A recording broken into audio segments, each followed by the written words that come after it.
Vitamin সমৃদ্ধ ফল ডালিম দেশের চাহিদা মেটাতে বিদেশ থেকে শত শত টন ডালিম আমদানি করা হয়। তবে এবার ঝিনাইদহে প্রথমবারের মতো বাণিজ্যিকভাবে চাষ হচ্ছে ডালিম। ইতোমধ্যে ফুলে ফলে ভরে উঠেছে গোটা বাগান। ফলন ভালো হওয়ায় চাহিদাও রয়েছে অনেক। ঝিনাইদহ প্রতিনিধি এম রায়হানের তথ্য ছবিতে desk report. Colour expert, George sap এবং মাইল্ড অন হ্যান্ডস টেকনোলজি সমৃদ্ধ অরিক্স ক্রিস্টাল ওয়াশ আপনার লন্ড্রি এক্সপার্ট। বেদানা, আনার বা ডালিম এর বৈজ্ঞানিক নাম পুনিকা গ্রানাটাম, এর ইংরেজি নাম পমেগ্রেনেট। হিন্দুস্তানি, ফার্সি ও পশতু ভাষায় একে আনার বলা হয়।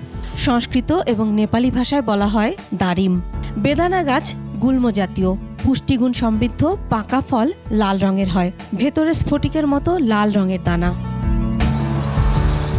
ঝিনাইদহের মহেশপুরে গাছের শাখায় থোকায় থোকায় ঝুলে আছে ডালিম। লাল রঙের ফলগুলো দৃষ্টি কাটছে সবার।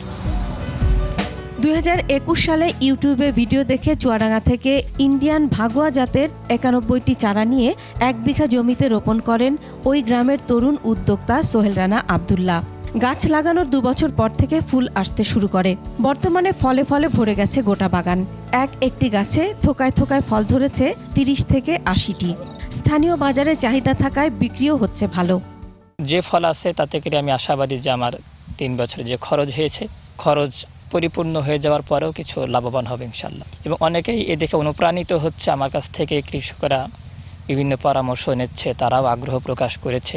খরচ কম আর লাভজনক হওয়ায় ডালিম চাষে আগ্রহী হচ্ছেন অনেকেই। চাষিরা আসছে এবং কি কৃষি অফিসাররাও এসে আমাদেরকে পরামর্শ দিচ্ছে। আমি বেদানা চাষ আমাদের ঝিনাইদহ জেলার মধ্যে এই প্রথম দেখলাম, খুব ভালো চাষটা। আনারের চাষটা দেখে আমার খুব পছন্দ লেগেছে। বিভিন্ন লোক আসছে, তো আমিও 2 বিঘা মতো লাগাবো। এবং কি আমরাও পাশাপাশি কাজ মাছ করি, আমাদেরও সংসার ধর্ম চলে। বাগানের যত্নে পরামর্শ দিচ্ছেন কৃষি বিভাগ। আমাদের কৃষি বিভাগ সার্বিকভাবে তাদের কারিগরি যেই প্রশিক্ষণ প্লাস হচ্ছে তাদের রোগবালাই পোকামাকড় দমনের জন্য যে সমস্ত পদ্ধতি অবলম্বন করার কথা, সেই পরামর্শগুলো আমরা নিয়মিত দিয়ে যাচ্ছি। আবদুল্লাহর 1 বিঘা জমিতে রয়েছে 91টি ডালিম গাছ। বাজার ভালো থাকলে এ মৌসুমে 1.5 থেকে 2 লাখ টাকা বিক্রির আশা তার। Masuma Lisa, desk report, 21 television.